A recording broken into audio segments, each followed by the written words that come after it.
Taranja volleyball niditra tamin'ny andro fahadimy sy fahaenina koa ny fiadiana tompon-dakan'ny ligin'Analamanga izay somary mangingina ihany moa amin'izao fotoana izao fa dia mandeha araka ny tokony izy ihany. Anisan'ny vokatra nisongadina ary raha tamin'izay fifaninana izay ny fandresen'ny VBCD nanoloana ny 3FANS.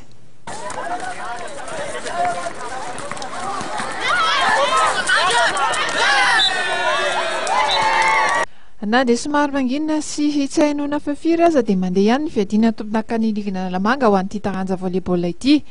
Ny fifaninana izay niditra tamin'ny andro fahadimy sy fahaenina omaly sabotsy sy androany alahady tetsy amin'ny kianja ivelany tetsy Mahamasina.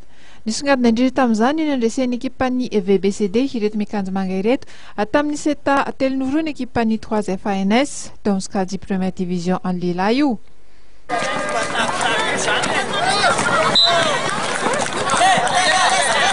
Ny ekipan'ny VBCD izay nahitana ireo mpilalao fahiny atao amin'ny AS Voara Toandry Boda sy Tsory ary Rija. Nahafinaritra kosa ho an'ny ekipan'ny 3FANS ny nahitana ny raly sy ireo zanany mbola niarana lalao teny ambony kianja.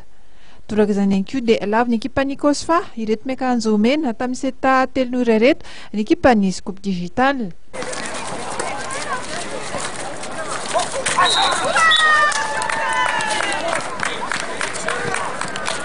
Mbola tamin'ny seta 3-0 io koa no nandresen'ny ekipan'ny Hibiaza ireto miakanjo manga ireto kosa ny AS Michel ho an'ny sokajy zazavavy.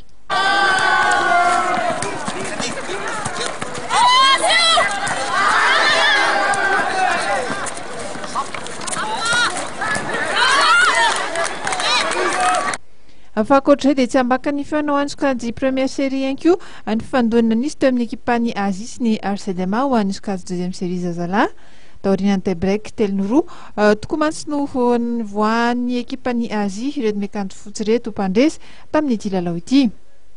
Tsikatra tamin'ity andro fahina ity ihany koa ny filatsahan'ny afo teknikan'ny volley eto Analamanga amin'ny ankapobeny.